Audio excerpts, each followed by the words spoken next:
stay tuned because for the next 60 minutes, Motorsports Unlimited is on the air. Hi, I'm Jerry Bryant, and these are the lovely ladies of motorsports. And all this hour, we're going to have 60 minutes of action-packed excitement. All kinds of exciting things will happen. And we got the famous Bill Wildt, and we got all kinds of other good stuff that's happening all this hour. Motorsports Unlimited. 60 minutes of non-stop action. So let's go to the studio right now. Hi, I'm Cammie Coleman. Welcome to Motorsports Unlimited Part 192. How much do you know about automotive suspension? Do you know what independent suspension is? How about sprung versus unsprung weight? It's really all very simple, and you're going to learn about it today. Let's join Bill and the girls along with one of Motorsports Unlimited's favorite guests, nationally recognized Corvette expert, Tony Sakari.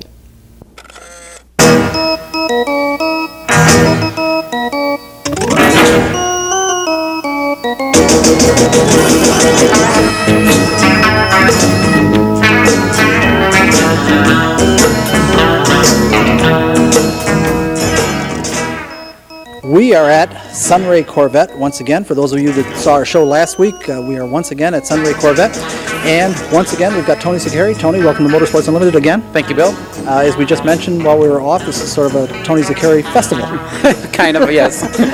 Okay, we are out here. Now, last week we did a piece because I wanted to talk about the 4-bolt mains and the 2-bolt mains, and you were kind enough to dig through your parts pile and show us what we're looking at there. But actually what we came out here for is to shoot this program about independent suspension versus non-independent suspension, and also I want to touch a little bit more on rear ends and things like that. Now we've got some rear end experts with us here today.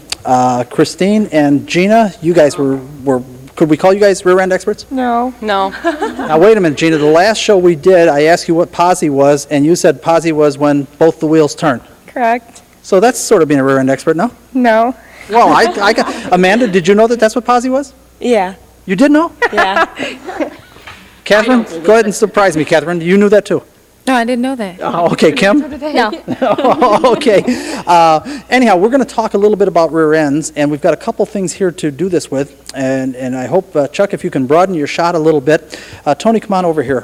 What are we looking at? And Chuck, if you can give us a nice broad shot of both pieces. First of all, what are we looking at here? This is a 27 Model A4, I'm sorry, 27T Ford. It's a kit car that actually is put together from a company called Speedway Engineering. Okay, and what do you have over here? This is a 1981 Corvette chassis that's being rebuilt for a car. Okay, we've got these two chassis here, and really what we want to demonstrate to our audience is the evolution of suspension technology and why it has evolved that way, right? Yes, sir. Okay, girls, you guys have been, in fact, everybody step forward here a little bit around the back of this T-Roadster, please. Now, we've been doing a lot of these car shows, and we've been seeing, you guys know probably by now that I have a particular affection for the T-Roadsters. Did you have any idea that this is what they looked like when they started? No. The guys do some magnificent work, don't they? Beautiful work. Yeah, these are the kits that they come with. This is essentially, this is a fiberglass body, just a little fiberglass shell, and they would start with something like this. And Tony, do we have a kit frame here, or is it an original T frame that's been boxed or something? No, this also is a kit, and the body, the chassis, and the front suspension all came as a kit. Okay, so this is all kit components. Yes, Christine? What does it mean it's been boxed? Ah, okay, well, you're looking at an example, and if, Chuck, if you can pan over down here, if this frame rail, if you notice it's got a side here, and a side here, and a side here, and a side here.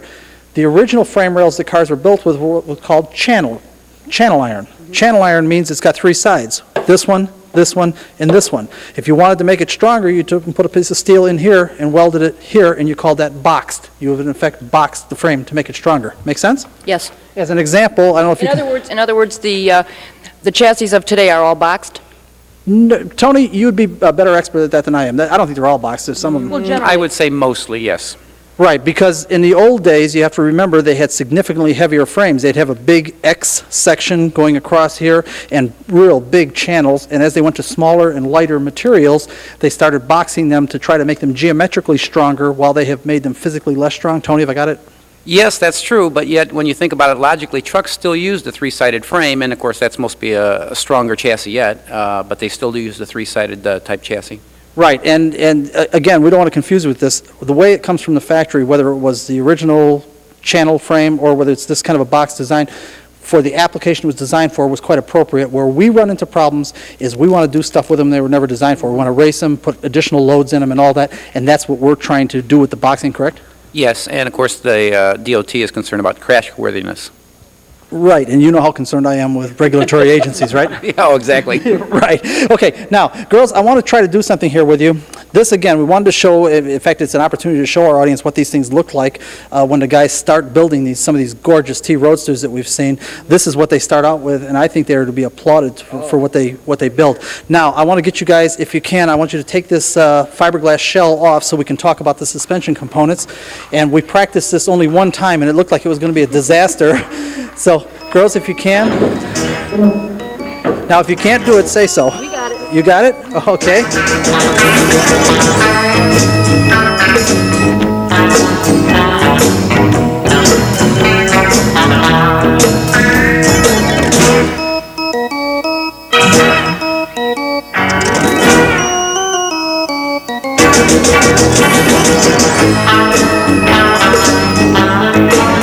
Tony, what do you think? Do you normally have help like this at Sun Ray? Nothing quite this pretty. Yeah, nothing. I've been here a lot of times. I don't think it looks exactly like this, does it? No, the uniforms in particular. The uniforms in particular. Okay, now there's a couple things here I want to explain. And girls, if you would, step up here, maybe 3 of you on that side and 2 of you over here. And Tony, you kind of come along too, because you can fill in the blanks. What I don't know, I'm sure you can fill in. We want the audience to benefit from the wisdom that we both have. We mentioned on the show with the rear ends, we mentioned the importance of unsprung weight. Now, you guys that were there, do you remember we talked about this? I remember you talked about it, yeah. Yeah, I remember. Okay, unsprung weight is very important, but it's often very hard to explain what it is. And what I said was that unsprung weight is anything that is on the springs on the chassis, and that unsprung weight was any... Like the wheels, the tires? That's exactly correct. Now, if you look at this, now this is a very primitive suspension system, and I should point out to our audience that these kind of suspension designs really date back to the buckboard days and the covered wagons and all that sort of thing. This is not, in fact, when these were designed originally, they still had buckboards and covered wagons, and it was unnatural just to put motors on them and like that. A lot of the more sophisticated suspension ideas hadn't come around, nor the need for them. If you're only doing 6 or 7 miles an hour, there's not really a need for 200-mile-an-hour suspension. So this really dated back to the buggy days, and if you will notice, we have going across the front here, we've got an axle going all the way across, and there's a front wheel on that side of the axle and a front wheel over here. We also, now here we have a spring. Now I'm going to, say again now? That's a leaf spring? That's correct. This is called a leaf spring or a multiple leaf spring. It's also called a transverse leaf spring, meaning the leaf spring goes across the chassis this way rather than with the chassis this way. Now, Chuck, if you can get a shot of the front end of this thing, I'm going to step up on this, and I'm going to move this. I want you guys to watch, and then I want you to help me identify what unsprung weight is and what sprung weight is. Now, I'm going to step up on the chassis.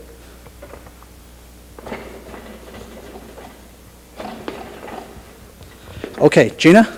What's sprung weight? First of all, was I sprung weight or was I unsprung weight? Were you were sprung weight because you were on the sprung part of the. Very good. You're right. I was on the sprung. The axle would be unsprung. That's correct, because it sits on the ground in relationship to the ground. It literally lays like a lump rolling along and is not sitting on springs. Now, what else? How about the spring itself? Was that sprung or unsprung? That was unsprung. Gina? I'd have to agree with Chris. Well, Amanda, you're our new expert on this thing. What do you think? The spring? I was watching everything but the spring. Okay, I'm going to show you again. You were wrong. No, it's sprung because sprung. it moves. It's sprung. It's sprung because it Yeah. moves. Okay, you're both right. You were right both times, if that's a better way to put it. This is where it gets complicated on determining sprung and unsprung weight. A part of it is sprung. The part that sits up here on the perch with the chassis, that's sprung. This part here that's attached to the axle is not sprung. So you'd have to take a percentage of this in order to determine all the sprung and unsprung weight. Now, the reason this is all important, there's a couple of reasons it's important. First of all, this is what's called a non-independent front suspension. What we mean by that is, and Tony, I don't know if you can do it or not, is it possible to pick up one wheel at all? I think so. Okay, notice that the other wheel is affected by that. Now, go ahead and again, if we can get a shot, Chuck, that has both wheels in it. You see that the other wheel moves when this wheel moves? Kim, is that clear to you? Yes, it is. Okay, it's obvious, but that means when you hit a bump with this wheel, the other wheel is going to be affected by that bump, even though it doesn't hit the bump. So that's a disadvantage of non-independent front suspension. It means they are dependent on each other. They're connected to each other. That's another part of suspension design that's important, but without getting away from the sprung versus unsprung weight, the reason this is important, the more unsprung weight you have, the poorer the ride and the poorer the handling. The reason being is it has a greater effect on the rest of the chassis. The heavier this portion is, that is laying literally like a lump on the ground, the harder kick when it hits a bump that it will give the chassis, the harder kick it'll give you. So you want the unsprung weight, the part that's laying on the ground, as light as humanly possible. And what you're mainly concerned about is the ratio of sprung to unsprung weight, how heavy the car is as opposed to how light the unsprung weight is. Would you want it to be equal to each other, or do you want one to be more than the other? No. You always want the biggest ratio possible. You want the unsprung weight as light as possible and the sprung weight as heavy as possible to get the proper ride. That's why in American car design, I think it's a lazy way of designing cars, and for many years, it maybe isn't appropriate anymore. For many years, one of the criticisms I had about it, the way they got good rides on their cars, especially the big highway cruisers, was just to make them heavy. Not the unsprung weight portions, but the rest of it, they made it heavy to get that good sprung to unsprung weight ratio. The more difficult way to do it is to make the car not heavy and make that stuff lighter to get the, now it can be done. Tony, fill in the blanks. Well, a racer would naturally want the biggest percentage of unsprung weight, or sprung weight as possible, so that he can control that by adjusting the car to compensate for the majority of the weight. Therefore, by putting more weight onto the chassis, he is now in control of it. When it's unsprung, you have little or no control over it. Although logic tells you that if each wheel were heavier, it would stick to the ground better, which is not the case, certainly in corners. I'm glad you added that real quick. Yeah. But it is logical that it seems like you'd want a heavy weight on the, and John Deere tractor, it probably does work, but on automobiles, it does not. Right, okay, and there's a couple things, and it has, yes, Christine? Also, is this a 4-bar chassis? No, this is not. Wait a minute, you don't have a mic. The 2 bars here and 2 bars there, but that's not... The difference is, these are actually what are called radius arms, and the difference is, if you'll notice in the back, they're welded together here, and if it were a 4-bar car, there'd be 2 Heim joints back here. These bars would be separate. It would be called a 4. And again, we're not talking about, because I think you're going to jump in and say you don't mean torsion bars, right? No, I was going to say that 4-bar actually refers to 4 pivot points, where this would be a 3 pivot point. Yeah, these would be standard radius. In fact, I should point out again to our audience, I don't know how visible this is on the camera, when these cars were, this is a kit car, so this has already got all these changes made. But if this were an original, say a Model A Ford chassis or something like that, these radius arms would be joined in the middle. Instead of coming out here to the frame rails, they would be joined in the middle. And one of the first things guys did, it used to be called split wishbone. They would take and split that apart and mount them out here so they can put big V8 engines in, have room for it and all that. What does the radius rod do, though? I mean, what does it have to do with the front suspension? Exactly what it says. It's a radius rod. If you took and put a side view of this on a drawing board, and you put your compass here, and you run it forward to the point here, and you made that radius, that arc, that's the arc that the front axles will travel in relationship to the chassis. That's what they're called. Exactly. You see, it supports the front axle. But it's pivoting. It's pivoting at the back point. Exactly correct, and that's why it's called these are called radius arms or radius rods, because it scribes the arc that the actual axle will actually travel. Is that clear? And Catherine, we're leaving you out of this, and you're the expert on this stuff. Not leaving me out. I'm listening. Okay. Does any of this make sense? Because if it doesn't, we want to back up and explain No, it makes sense. Okay. One thing I want to mention here, one of the things that we do, one of the things that's very popular these days and has been now for 20 years, maybe 30 years, is aluminum wheels. What most people don't realize is that racers, in fact, they've often been called mag wheels. What people don't realize is the reason for mag wheels initially, when the racers designed them and created them, in fact, Hildebrand was probably the original guy. American or Hildebrand, yes. Yeah, okay, these are the original people who did it. They did it to reduce the unsprung... Say again? Lighter unsprung weight. Exactly correct. They did it to reduce the unsprung weight, and the magnesium wheels were clearly lighter than the steel wheels that they were replacing, and that it helps greatly because we're dealing with the unsprung weight, and a little bit of savings there is a big savings on handling and ride. The problem is that everybody started liking the looks of those things, and they started duplicating them in aluminum. Some of them, even at the very beginning, it was questionable whether the steel one wouldn't have been lighter, correct, Tony? Absolutely. And as it's gotten later in the day, I can tell you probably almost every aluminum wheel out there is heavier than its steel counterpart. Absolutely. So it's sort of silliness. We're just emulating racing and not getting any of the benefits from it. I think a shame. Yes. On the other hand, if you wanted a really well done, well made magnesium wheel, a magnesium wheel would easily cost $500 a piece. Oh, every bit of that, yes. Perhaps on an IndyCar, $1,000. Oh, easy. Yeah. And believe it or not, we've got something better than that now anyhow, and they're using them on sprint cars, Tony. They have three-piece nodular iron and some mixed alloys. Better than that, carbon fiber wheels now. Carbon fiber, that's right. Yeah, they're absolutely light as a feather. You can pick them up with one little finger, the carbon fiber wheels, and surprisingly, they're not that expensive. They're comparable with aluminum wheels. And they have the advantages they work. And what I mean by working, instead of being so rigid, they can take a shot, deform, and pop back again. The carbon fiber wheels are working very, very well. Anyhow, that's a little bit of an explanation of this front suspension system. And I just want to, for a moment, if we can get the camera to pan over here. As a matter of fact, girls, if you would all kind of walk over here and take your same positions on this. Yeah, it doesn't make any difference how you get over here. I want to compare that to a modern suspension design. Catherine, if you would, just take the mic and explain it, please.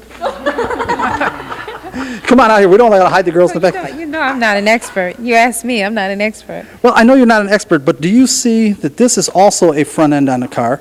But is it obvious to you that it's quite different? Yeah, it is very obvious. It's different. Okay, what do you think is different about it? Well, I'm not sure what the exact terminology would be, but I can tell that this side is different and here, right in the front is different. Okay. It's different from here, but Okay, not bad. Gina, I hear you wanting to chip in something there. Come on out here. What? It has springs. Well, that's okay. That one has springs too. But you don't, it's not obvious. Okay, it's a good point though. Come on over here. You are pointing, and Chuck, can we get a shot of either one of the coils in the front? Can we get that at all, either side? And you'll have to nod your head and tell me if we're doing anything there at all. This car has coil springs. All right. Mm-hmm. But those aren't the only kind of springs you have in cars. Step over to the T-roaster, and Chuck, have you got it? Were you able to get anything? Okay, now I'm going to ask you to broaden your shot and then go over to the T again. Now, do you see the spring that this thing has? Yeah, it has the leaf spring. Exactly. But it's different. You asked what was different. Okay, very good. I just want the audience to see that there is more than one way to put springs on a car, and something we don't have here is the torsion bar design. None of it really makes a dime's worth of difference. Do you? I agree. Yeah, I mean, it really, and in fact, most people don't realize that all springs really work the same way. Even a coil spring works as a torsion bar, that it works, it doesn't, people think the coils try to resist. It's really not it. You're actually twisting and untwisting the wire portion of it. So it works very much like a torsion bar. The important thing is here, and Amanda, I want you to come up here and tell the folks what's most important here. Okay, tell the audience what's most important about the difference between this front end and that front end. I don't know how it dips in the middle there. You asked for it. I don't have a response to that, Tony. What do you think? That's clearly a difference. Well, it's a difference, yes. Tony, what word am I looking for? Independent. Exactly. That's what I'm looking for. Yes, Christine. Oh, we've got, our camera guy is going crazy. He wants us to wind this thing up real quickly. Christine, I don't think you've done this for a while, have you? No. Go. Stay tuned. We'll be right back.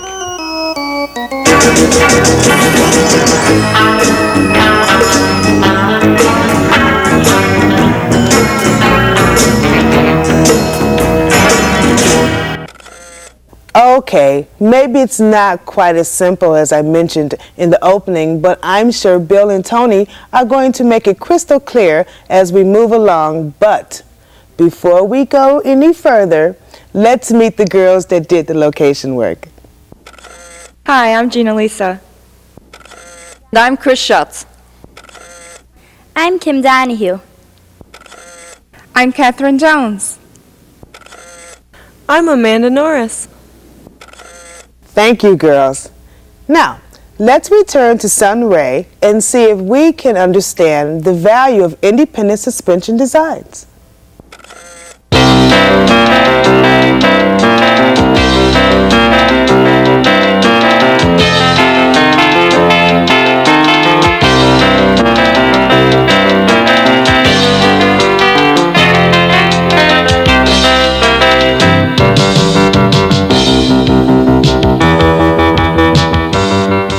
We're back now, and Gina, while we were off camera, you asked a question. What are these? Tony, this is your chassis. What's she pointing at? It's upper control arm or an A-arm, That's right. Or we might also say A-frames. A-frame. Okay, what we're talking about here now, this is an independent front suspension, and I wish we had one without the spring in it, because there's no way we're going to be able to move one of these things without the engine and all that, right? Not at all. Okay, but the way these work differently than that is each front suspension, each wheel moves independently of the other. If this wheel hits a bump, these two A-frames tilt up. They pivot here and here. So they would tilt up like that. The spring is down here, the spring is pushing on the lower A-frame. So when it hits a bump, all it does is move this wheel and these two suspension components like that. That's all it does. The other one is unaffected by it. Obviously, that has some advantage because we're not bouncing both wheels every time we hit a bump with one of the wheels. I'm sorry? That's another difference between that other. Yeah, the kind of the important one that I was looking for. Yeah, that's. But in any event, this is a much more sophisticated design than this, which was basically buckboard and buggy design, the independent front suspension. Now, I would like to say that it was done for handling reasons, and by the way, you might be interested to know that as late as 1948, Fords used this front suspension design. Remember, Christine, the shoebox Fords we did at the car shows this year? Yeah, I remember. Yeah, the 49, 50, 51. Those were the first Ford cars, and I'm not talking about some of their, like Lincoln Continentals and everything, but as far as Fords, the first Fords were 1949. Am I got it right, Tony? Absolutely, and Ford truck still uses this exact suspension with one minor difference. It's pivoted in the middle. It's called a twin I-beam suspension on the pickup trucks. Right, although you could legitimately call that an independent, yeah, but It's a minor change is all it is. It's really yeah, just a minor change. the point I want to get is that this front, and in fact, we're going to be doing a show coming up with midgets. We're going to be doing shows about midgets. In fact, we're going to be going to the Rosemount Horizon. Chris, you remember the date that they? January 5th, 1991. Yeah, so just after the first year, we're going to be taping a show at the Rosemount Horizon with midget races, and the midgets all use this by regulation. A buggy suspension? Oh, yeah, all the midgets, they don't use the independent suspension at all. They all use this, so do sprint cars, by the way, and it's required by their rule structure. So it's not something that's not done. Do we have any examples now of a car that has rear independent suspension as well? Well, Corvettes. So this car has a front and rear independent suspension. Exactly, and let's get into that right now. Girls, I'm going to ask you guys to step around behind the back of the T over here, and I get the pleasure here, and Tony, maybe you can help Amanda? Okay? Nice job, Tony. Right on the ball, right around behind here. Okay, now we are looking at, and where's our rear end experts, was Chris and Gina, that you guys went, what do we call this thing here? The banjo unit. Well, you're right, this housing is called the banjo housing, but when we talk about all of the components with the differential in it and all that, what do we call that? The rear end. Very good, okay. This, again, one of the problems with this kind of a rear end design is the unsprung weight. It is very important you understand the unsprung weight. And I don't know, Tony, maybe it's going to take both of you and I on this to make these springs move, or what do you think? You're doing fine, Bill. Now you have to get out of the camera shot. Okay? Now, I want you guys to pay attention. What's sprung and what is not sprung? Can you see it? Okay, Gina, come on over here. Come on. What is sprung and what's not sprung? You're sprung. Everything from the spring up is sprung. The rear end is not sprung. What do you think? Pretty good? Absolutely. Yeah. She did a good job with that. Okay. Again. We are becoming experts. Well, again, remember, if you accept the design philosophy that you want to get that unsprung weight as light as possible, you can see that you've got a big, heavy chunk of steel back here, and plus you've got some of these radius arms and everything. You have to include that weight. This part out here is part of the unsprung weight. The part that joins the chassis would be sprung weight, so you have to take a percentage of that, plus a percentage of the shock absorbers is going to be unsprung weight, and part of it's going to be sprung weight. But you can see, now this, again, it's simple. It's easy. It's really easy to make something like this. Now, this is a non-independent rear suspension, okay? And Gina, show me where the differential is. The differential is. Come on, step forward. Isn't it inside the Point at it. casings on it? Yeah, point at it. Point at the case. Okay, this in here. Very good. That's exactly, Tony, she got it? Absolutely. Okay, no, they're pretty knowledgeable, aren't they? It is surprising. Anyhow, you're right, and this would have, and what would be inside of here? Who saw the show on, Kim, you saw it on TV, the differential, what kind of components do we have there? Spider gears. Very good, you remember the spider gears. Anything else? There's a pinion. There's a pinion inside of there. Okay, one more. Ring and pinion. Ring and pinion. Okay, it's a ring and pinion gears. And all of that stuff is heavy. All of this stuff, the point I want to make is the heaviest part of this rear end is really right here, because we've got these big gears, the ring gear, the pinion gear, the spider gears.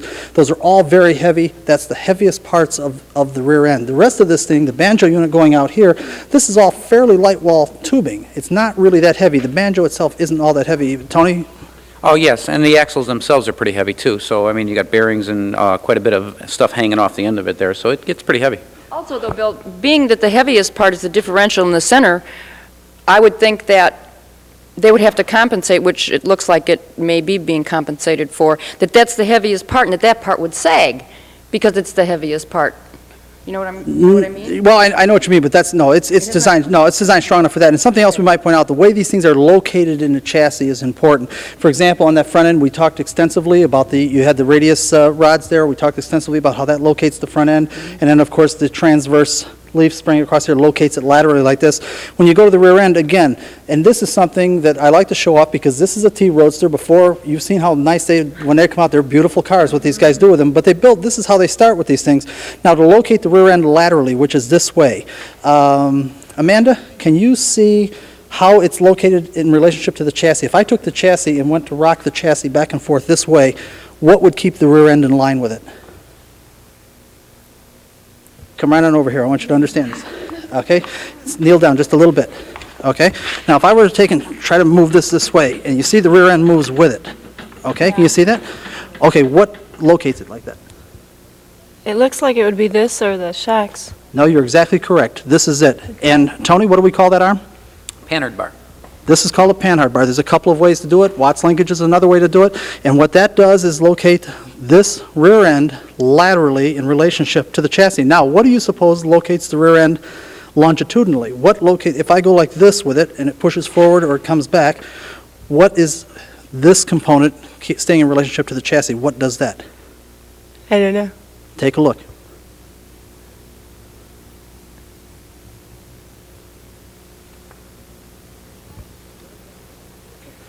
Radius bars? Very good. The radius, yes, exactly. These arms here, obviously these are welded here and they're pivoted there, and that's what locates the axle in relationship to the chassis this way. So that's what it works with. Somebody had a question? I'm sorry. I've Chris? heard of, watching races on TV that a guy was out of the race because he broke a Panhard bar. Now, that means that he has no control of the rear of the car. Exactly, and if you've seen it, they're in serious trouble when something like that happens. That's not funny, because the only thing that's locating this rear end then to the chassis is the wheels rubbing inside of the body. You're talking about like on a stock car, something like that.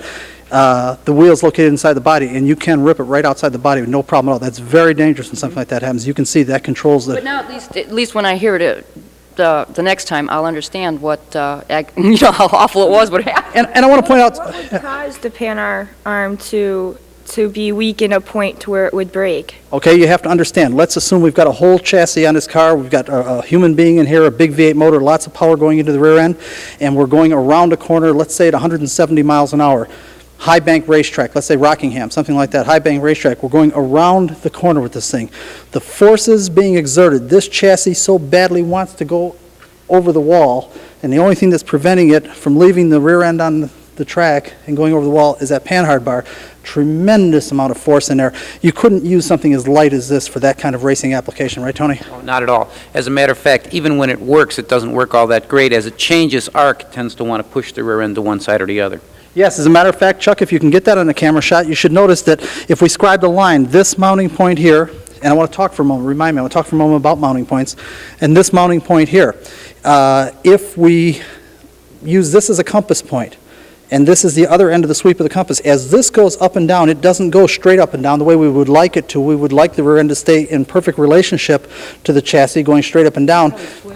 It twists and... It's not a matter of twisting, it's a matter of this causes an arc. If I were to leave that thing, if I pulled this all the way up here like this, the chassis would be all the way over here. Obviously, it doesn't there's not that much travel.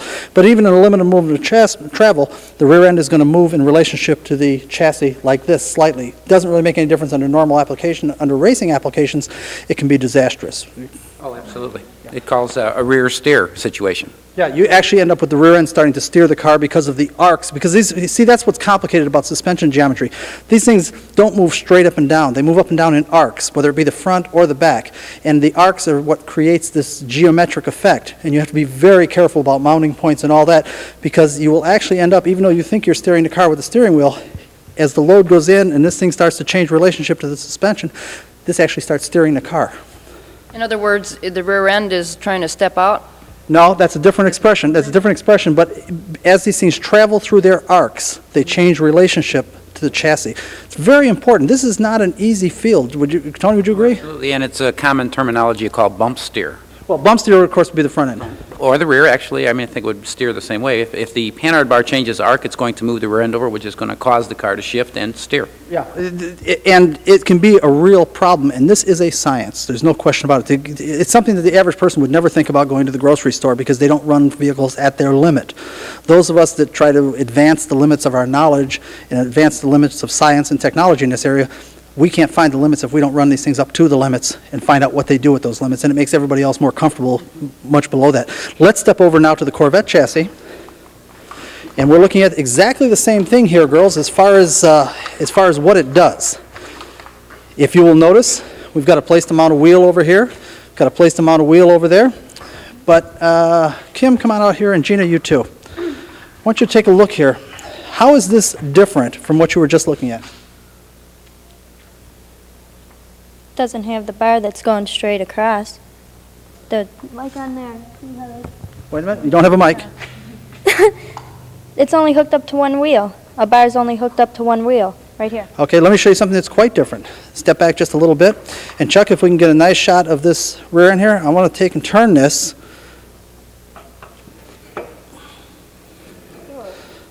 Okay, now do you notice, first of all, that this is all exposed, this axle that's internally on the other side, it's all exposed here, right? Right. Okay, let me show you something else. And again, Chuck, if we can hold that shot here where we can keep this in view, and I hope this is going to be visible. You have to nod if it is. Can you see this? Okay. Do you see what's happening there, girls? Yeah. Okay, I want you to hold the mic for me. I'm going to make it go a little bit further. Hold the mic near my mouth. Okay, now what's happening and how is it different from the other chassis? Gina? It's independent. Chris, come on over here.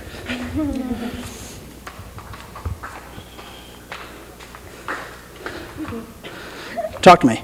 It's independent. Okay, independent regarding what?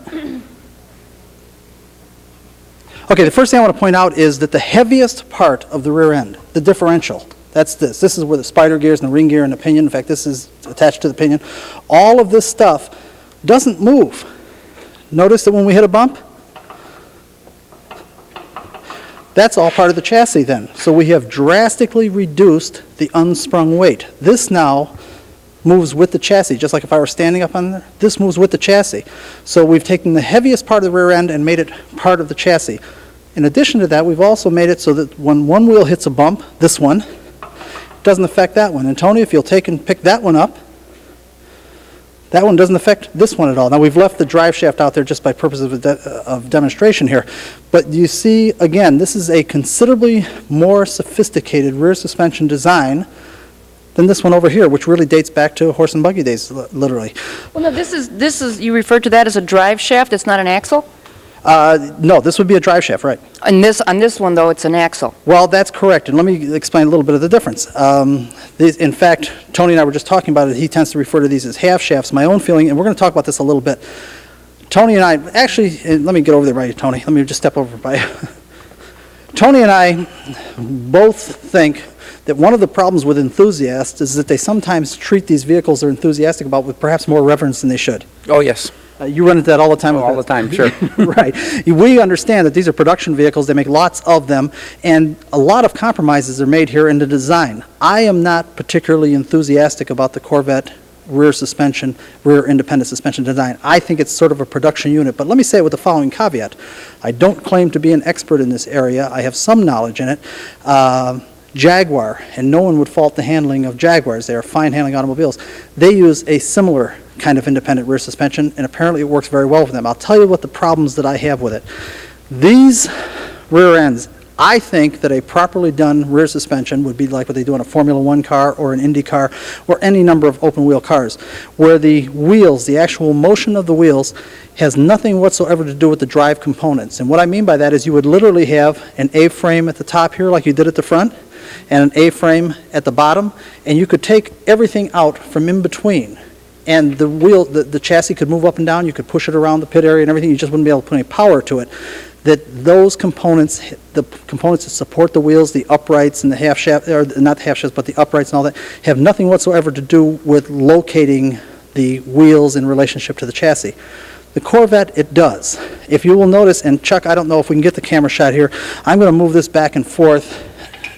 Is that visible in the camera at all? Can we see that?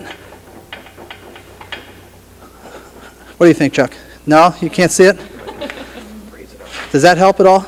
Oh, that helps, okay. And can you see that? Is that visible now, how it can move back and forth? Now, we're moving it laterally. In my view, and of course, wait a minute, Christine, that's laterally. That's what that means. It goes this way in relationship to the chassis. Now, obviously, you can't have it do that. So why, under driving conditions, doesn't it do that? Can anybody figure that out by looking at it? Okay, because what? Because it's hooked up to the differentials with the half drive shaft. Exactly correct. In other words, when you put this component in between, Tony might call these half shafts, I would call these drive shafts. The reason I don't call these half shafts is half shaft is a term generally assigned to the shafts that go on cars that have CV joints. A CV joint here instead of a universal joint, and a CV joint out here. Like the Mercedes thing that we did on the rear end show?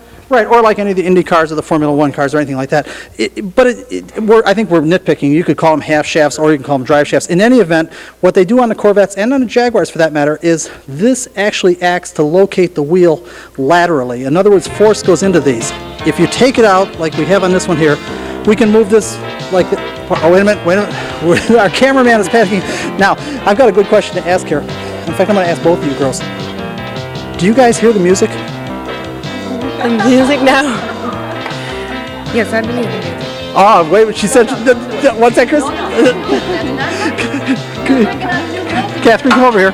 You say you hear the music? No, I don't hear the music. Because I was going to ask what song it is. I want the two of you to look at that camera, and what do you want to tell them? Don't go away, we'll be right back.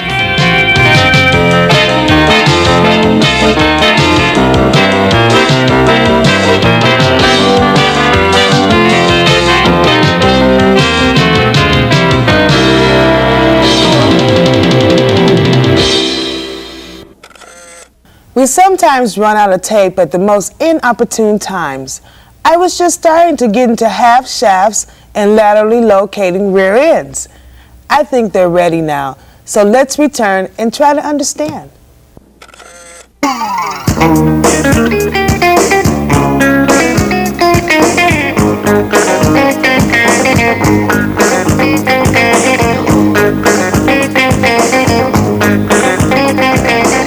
We are back, and I hope it's clear now what I'm talking about, that on this suspension design, just like on the Jaguar design, the drive shafts, or the half shafts if you want to call them that, actually locate the rear wheels laterally. Now that means a couple of things. It puts a tremendous load, and on the Corvette thing in particular, I am surprised that they do it this way, and more than that, I'm surprised they get away with it. Tony, agreed? Absolutely. Because all that's in here that's holding these are called yokes. All that's inside of here is a little C-clip, which is, you know, how heavy? Nothing, hardly at all. I mean, it's just a circlip that locates the yoke inside the rear end itself.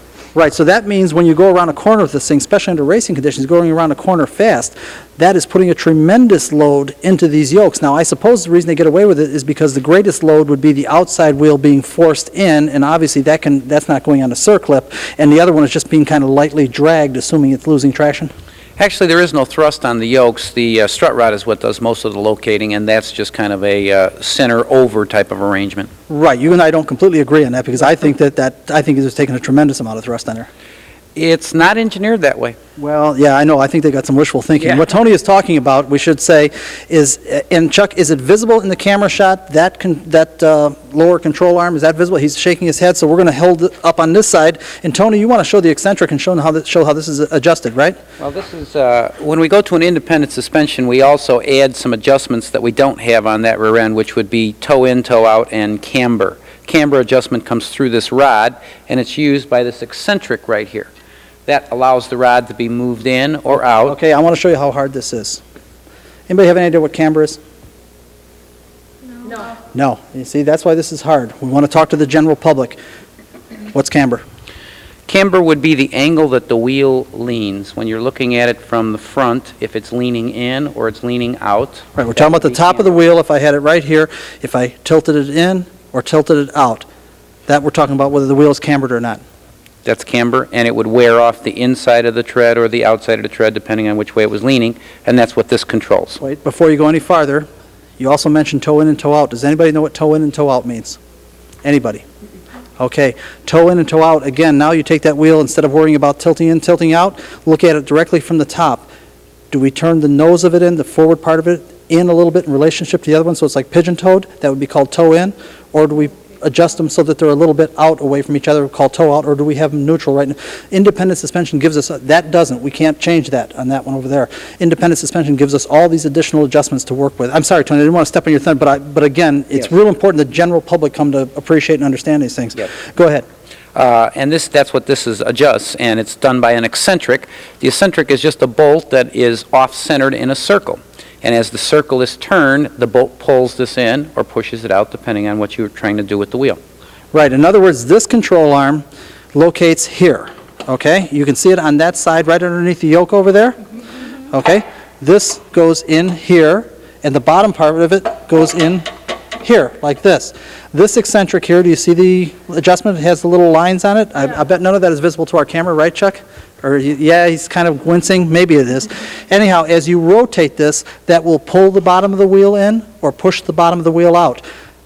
The top is controlled by the length of the drive shaft. That's controlling how long that is. Now here we've got the pieces here. Maybe our camera can see it better. Is that better, Chuck? Am I holding it in the right area? Okay. If I stop moving, okay. Now, and this is what adjusts that, makes that adjustment in the rear end. Now, what Tony is talking about is the way GM designed this, is that this control arm, this lower control arm, is supposed to take a lot of the thrust. If the car goes around a corner, a lot of it will be more, I personally don't buy it. I know we don't totally agree on this. I don't really buy it because I think that takes part of it. But on the other hand, the drive shaft has to take a significant load in those areas, and there are people that have broken those circlips. However, Tony's case is probably better than mine because he does have this is Sun Ray Corvette, and they very seldom have a problem with those. Well, even though it's not engineered that way, you're absolutely correct in the respect that they do have a lot of trouble with it. So simply because they didn't engineer it to do that doesn't mean that it won't do that. So, Okay. you know. Okay, this is Tony backpedaling now. In any event, we have all of these adjustments. Now, the way the way that it's different on what I consider a let's not say a properly done rear suspension, it's not really fair. This is done pretty darn well. But on what I consider a better rear end suspension design, these half shafts here would be splined in some way. Now, in most cases, What is splined? I'm sorry, Chris? What is splined? Splines mean that it's a way of machining pieces so that they have to turn together, but they could slide in and out like that, so we could change the length of this. On a properly designed system, although, again, I really shouldn't say properly designed, because the Corvette system really has its share of proponents, and there are some really good things to say about it. But in my judgment, on a properly designed system, these components should be able to change in length, meaning the half shafts or the drive shafts, whatever you want to call them, shouldn't have anything to do with locating the wheel. That should be a separate function. In other words, if we take these drive shafts out on the Corvette, the top of the wheel will flop in, because that is what locates that part of the wheel. Whereas if you did it on a Formula One car or an Indy car, you took the half shaft out, it would have no effect on the wheels whatsoever. Tony? Absolutely.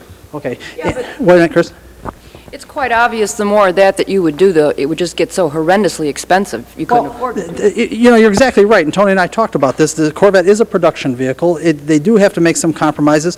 This works very well. I have a good friend of mine, Pat Gelso, is very much into Corvettes. He named his company Corvette Printing, very much into Corvettes, and he always gets annoyed with me for my attraction to high-tech items and things that are done very, very well. And he says, Bill, it doesn't make a darn bit of difference on the Corvette. The chassis doesn't really move that much. You don't have that much suspension travel, so it's not going to affect the geometry of the wheel through its movement and all that other good stuff that I argue about. Probably right. Tony, you're an expert on this. I agree, and a better parallel might be on like a four-wheel drive truck because it uses A-arm suspension. If you remove the half shafts on that, it wouldn't affect the wheels. And front-wheel drive cars, again, the same situation. On the rear, they can kind of slight it a little bit on this particular type of suspension because it's not as crucial, and the half shafts do most of the work. Right. Now, the important thing to remember here, in addition to the fact that when one wheel hits a bump, it doesn't upset the other wheel, that's an important distinction on independent suspension versus that older type of, of suspension. That's important.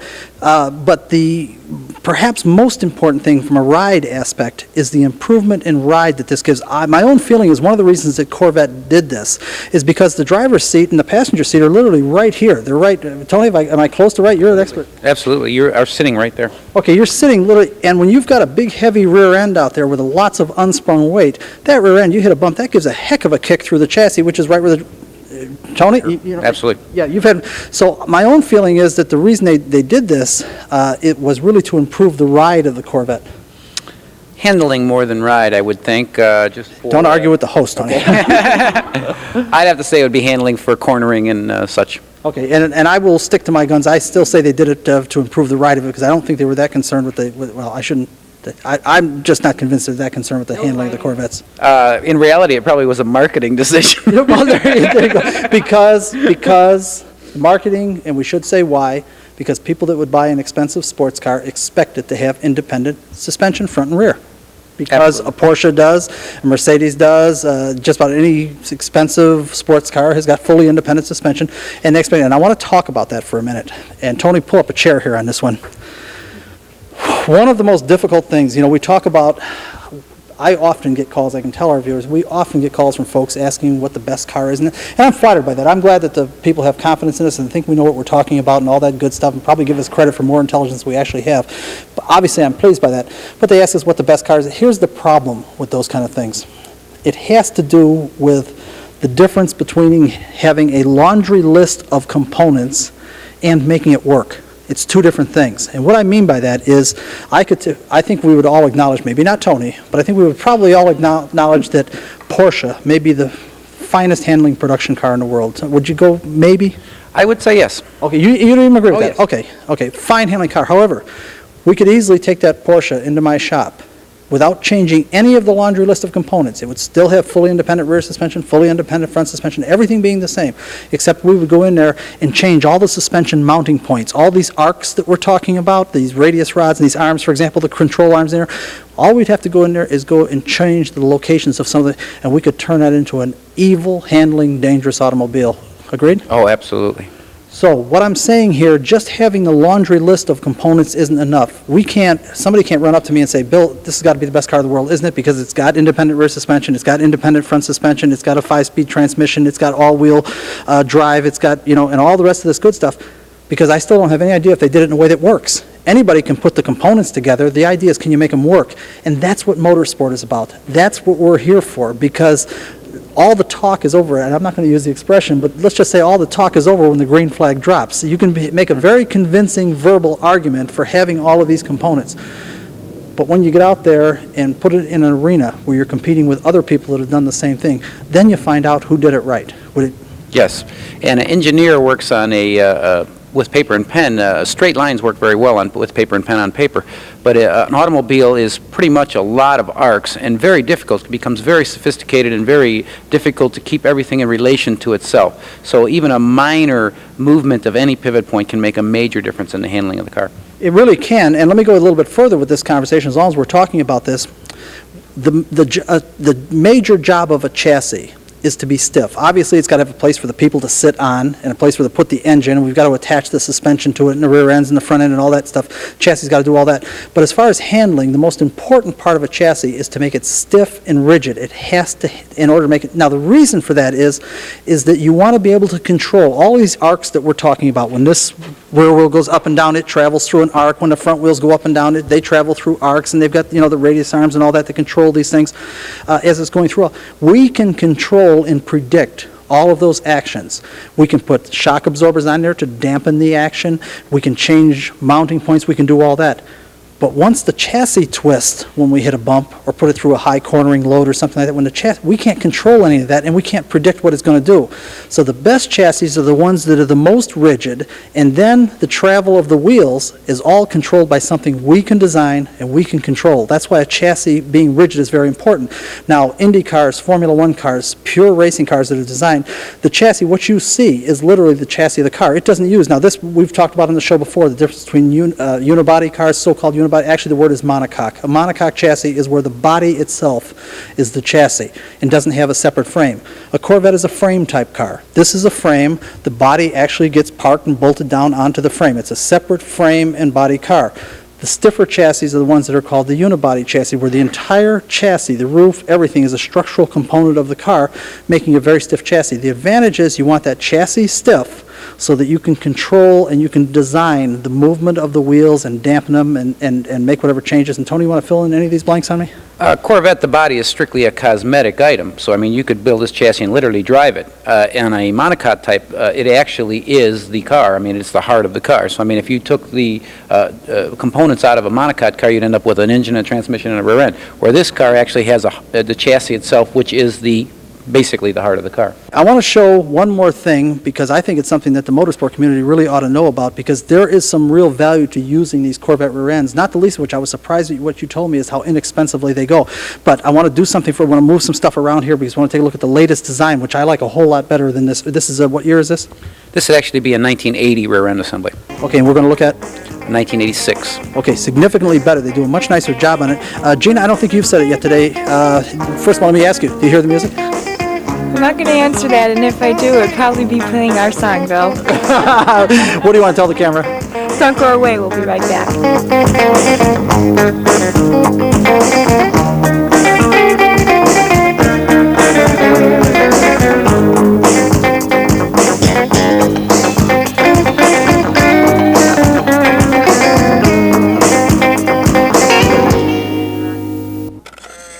What Bill wants to show you is the very exotic late model Corvette rear end.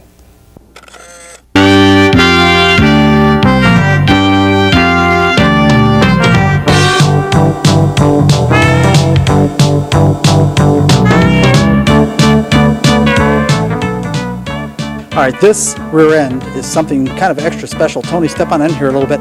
What year are we talking about now? It's a 1986 Corvette. Okay, the thing that I find particularly interesting about this, first of all, I think this is better in many, many ways. I like the way, first of all, you actually have something that almost resembles an upright on this particular rear end that you didn't really have on the other one, or at least the other one was a little bit, in my opinion, a little bit cobbier. They're using forged aluminum trailing arms in order to locate the rear. I think this one is significantly better than the other one. What do you think? Oh, absolutely. It also uses a double pivot point in the front, that more along the 4 pivot point arrangement we talked about earlier. Right, which would prevent this from actually arcing, which would have it going closer to going straight up and down, even though there's still a slight arc, but it would have it going closer to straight up and down. Now, a couple things about this that I'm interested in. First of all, I am absolutely impressed with the extensive use of aluminum.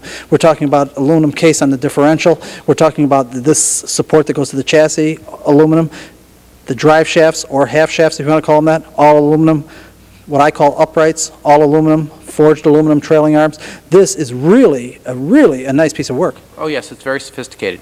And surprisingly enough, and I was surprised, and this has nothing to do with this particular facility or anything, I was surprised. I would have thought to find something like this, you'd have to spend $2,000 or $3,000 or something like this. You were telling me these things go all the time, what, $600, $700, $800? Yes. Mm-hmm.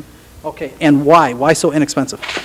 Well, surprisingly enough, the rear suspension is almost never damaged in an accident, so they tend to be more abundant than front suspension, which is usually damaged in an accident. So therefore, the price is warranted accordingly. Now, if you tried to buy one from General Motors, it would be a very expensive item.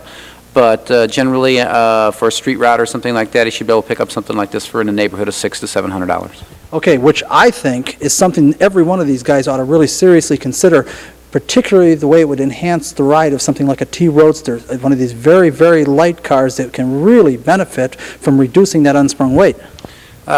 It's a good idea, but the disadvantage to this would be the wheel track width, because these tend to use a complete offset on the wheel. If you ever notice on a Corvette wheel, the outside surface is completely flat. The wheel is offset all the way to the inside. So the track of this, if you put regular wheels on it, it's a very wide rear end.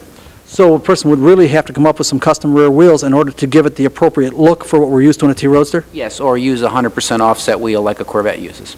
Okay, so there would be some monkey motion involved. Now, there are some other interesting technical things about this rear end that you pointed out having to do with the ABS brakes? Yes, this has wheel speed sensors on each of the wheels for the ABS brakes, which is anti-skid control. Okay, I wanted our audience to see this piece of hardware. I think it's an important piece. I would really like to encourage the guys that are doing street rides in all of those kind of vehicles, while they may never be used on a racetrack or anything like that. I think there is real value to improving the ride of these vehicles, and for that matter, the handling.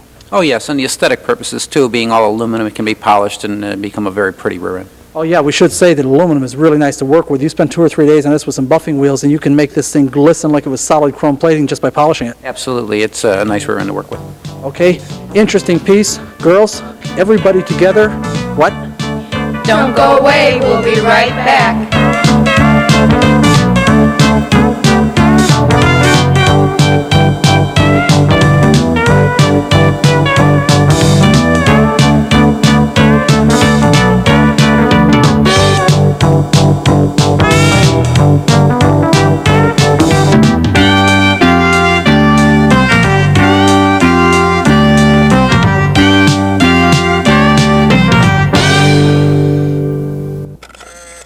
No, they're not going to be right back until next week because we're out of time.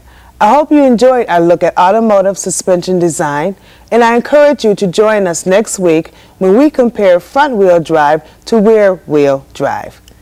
See you then. This program made possible in part by support from Muffler King, located on 9th Street and Lincoln in Lockport, Illinois. Motorsports Unlimited is produced by Bill Wildt, president of the Motorsport Advancement Crusade. This program made possible in part by support from ABC Auto Parts, located on Ashland Avenue and 138th Street in Blue Island. Let's take a moment to thank the stars of this edition of Motorsports Unlimited. Amanda Norris, Catherine Jones, Kim Donahue, Cammie Coleman, Kimberly Blackford, Chris Schutz, and Gina Lisa.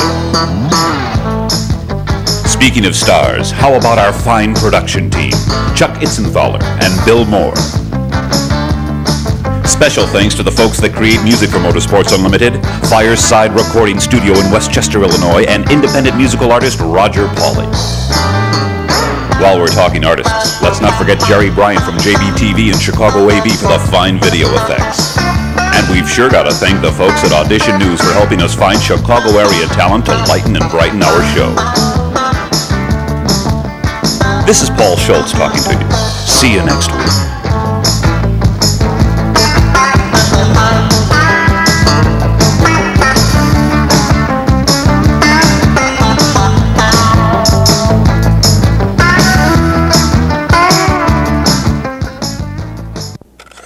This program made possible in part by support from Auto Magic Body Shop, located in Franklin Park.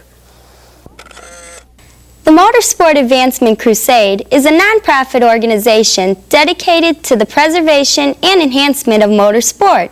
We are entirely funded by voluntary contributions. For more information, write Motorsport, or you can write the whole thing, Motorsport Advancement Crusade if you like, but mail gets to us just fine, addressed Motorsport, P.O. Box 66242, Chicago, Illinois 60666, or just call area code 312-478-4224. We enjoy hearing from our audience and encourage you to call or write. So that's it, another edition of Motorsports Unlimited and the lovely ladies of motorsports. And be with us next week because we'll have something real exciting. Bill Wildt's going to have the lovely ladies, and just about anything can happen right here on Motorsports Unlimited. Every week at this time, we bring you the best in motorsports. So, be seeing ya. Bye-bye. And keep on rocking.